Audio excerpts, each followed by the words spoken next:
I mean, I'm looking at this. You got tons of pet loss healing tools. You want to kind of go through some of that? Sure. I hope I can remember them all as well. That's okay. You don't have to remember all, but just give us a sampling. So there's a book called Tales of Spirit Cats, and it's currently being re-illustrated because all of the illustrations in there are my chicken scratch, almost like diary entries. I was on vacation, Arden, about a month after Wolfgang died, and I didn't want to be on vacation. So I found myself sitting in the room drawing every day and imagining Wolfgang with us on this vacation. And it became this huge relief and like, oh, I can literally imagine him with me everywhere. Well, this is kind of fun. How far can I take this? And then it just turned into that book. And I said, all right, what do kids think of this? Let me just go and read to a kindergarten class. And they would stop me and be like, you're so silly. What are you doing? Hey, kids are great. They have no filters and they tell it like it is. Oh man. And then I knew, I was like, okay, this is good. Let's keep going. And I'd ask them, what can you imagine your spirit animal doing right now? Did you have a dog before? And it opened up a conversation that I didn't know that we needed to have with kids because I don't have kids, but the teachers would laugh and cry and we're all, having this conversation. And I thought, wow, this is so cool. So that's Tales of Spirit Cats. It's currently being written for Tales of Spirit Dogs because everyone said, well, I have a dog and I'd love to show my kids pictures of dogs. Okay, check. Right. Then I'm publishing a companion guide to the cards that goes into more detail. So the card that you read, I love my pet with all my heart. The amount of pain I feel is equal to the joy I gave.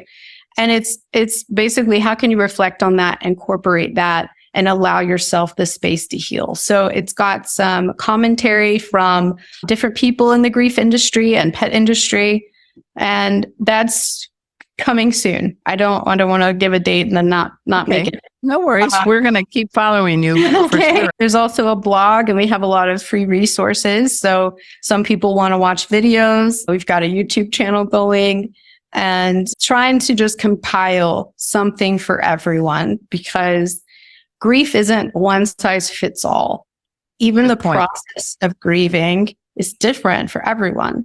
So, I don't pretend to have all the answers. I just want to find all the experts and put them in one place because that's what I couldn't find. I didn't know how to find a pet loss counselor. Honestly, didn't know they existed. Okay. And see, that's that in 2023, that's a sad commentary. Don't you believe? That's a sad commentary. But your site, you have free support groups, you have the videos, and I know you have healing music. Oh, yeah. So I'm working on my clinical musician certification, which is something I'd put on hold during COVID, revisiting that so that I can provide music for humans to cope because that was really important for my journey. But also, I found so much interesting research that animals benefit from a lot of the similar music that we find calming. And there are already, channels and stations and playlists geared towards helping dogs with anxiety. What else? The grief support. So I had said to my followers on Instagram, when I get 10,000 followers, then we'll offer free grief support. And then a couple months ago, I said, wait a minute. Why then? Why not now? I know pet loss counselors, they're willing to devote their time to having a group session. And then it's great because it allows people to see what it's like to work with a counselor. And maybe that's something that they want. So that's going to happen at the end of October.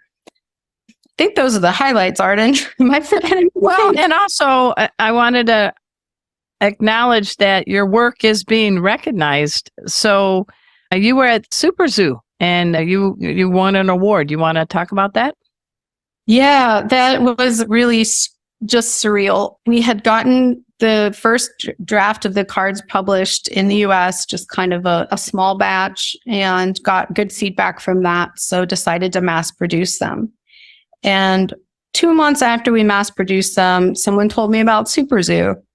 And I reached out, and it was happening really soon. I reached out to them in June. And actually, we got in the cards in May. It doesn't matter. But there was one space left. And they said, you can have it. It's in the new exhibitor area. I said, okay, sounds good. Mom, pack your bags. We're going to Vegas. I know it's Vegas. Like, we don't like Vegas, but I'm going. And I've been, yeah. they had a new product category to enter. And I said, well, let's just do it. Let's just see. We're going to be there. And we won first runner up for best new product in the gift category. And I got under our booth and cried and went, oh my goodness.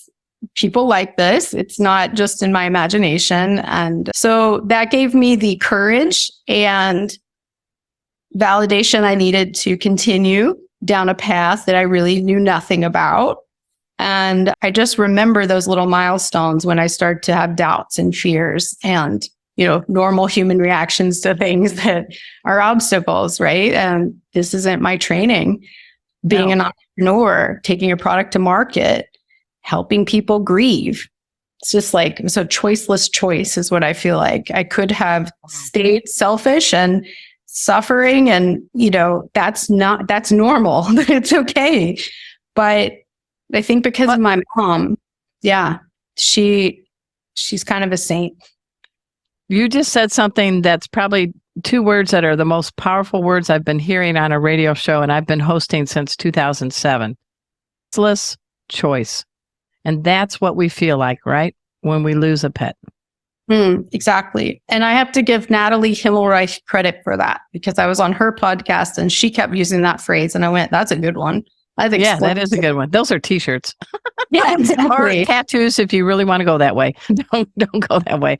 So you are now a member of the International Association for Animal Hospice and Palliative Care. I didn't even know that organization existed. I'm glad it exists. Talk about that. Well, I'll be going to the first conference this summer, and it's run by a beautiful woman inside and out, Colleen Ellis. And she is bringing together people from all over the world, obviously, and offering continuing education credits. There's going to be workshops, and Wolfie's Wish is a sponsor so that we can provide the tools for the professionals to help their clients and customers, because I need people to know that your veterinarian is not your therapist. Good point. And some veterinarians are more adept at this.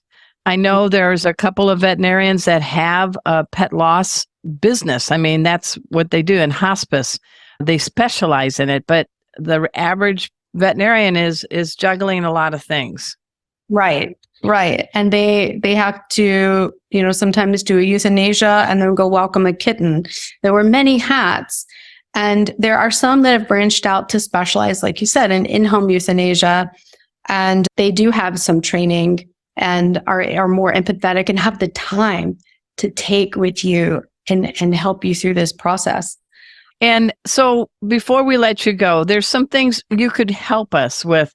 When somebody's friend loses a beloved dog, cat, bird, whatever companion animal, sometimes people trip and say the wrong things, and they don't mean to say the wrong things. Is there anything you could help us with? Maybe how to say something to someone who just lost a beautiful sentient being? Thank you. That is a great question and very important. Yes. I think the best thing we can do to support people, whether they're close to us or acquaintance, is how can I help you? What would you like for me to do? What would supporting you look like? Because I don't know what to say, and to just be honest and say, I'm really uncomfortable. I don't really know what you need. Can you tell me? Can I call and check in on you and see if there's anything I can do for you? Flowers are a great gesture. I don't think there's ever a wrong time to give someone flowers, but I think showing up, especially in the workplace, for pet loss to be a valid form of grief and acknowledged, and that people need bereavement time just like they would for a human. It's a big change, but I want to see it happen. And I know you and I and all those listening, we have this relatability of losing a pet that meant everything to us. And we don't think we can go on. And I don't know if there's anything you can say that would help people. I'll just dive in here. I teach pet first aid. I'm a master instructor. And I have done CPR and saved the lives of 2 out of 4 dogs that I have done CPR on.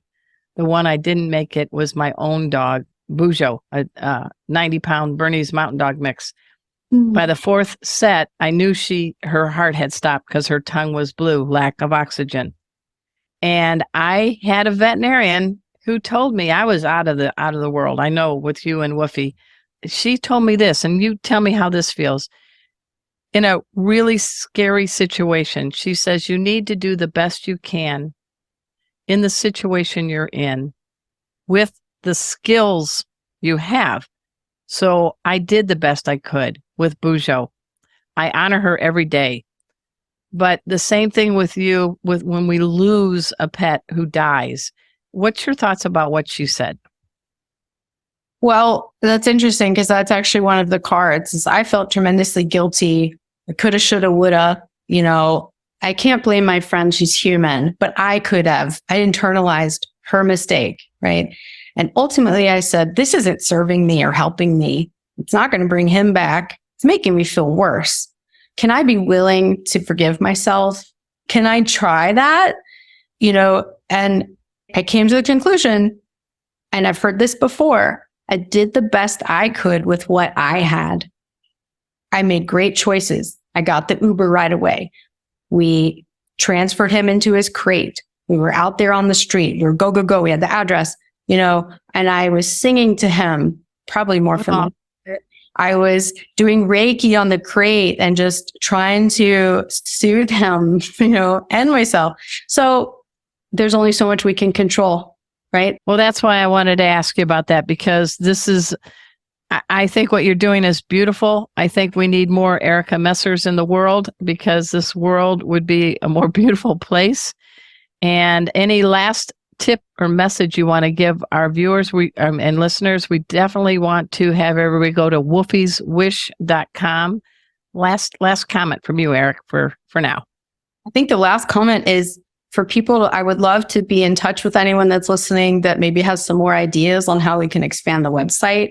If anyone wants to reach out to me personally, I try to answer every email myself, and just want to know, what your experience was, and if you relate to this, and how we can make Wolfie's Wish even better.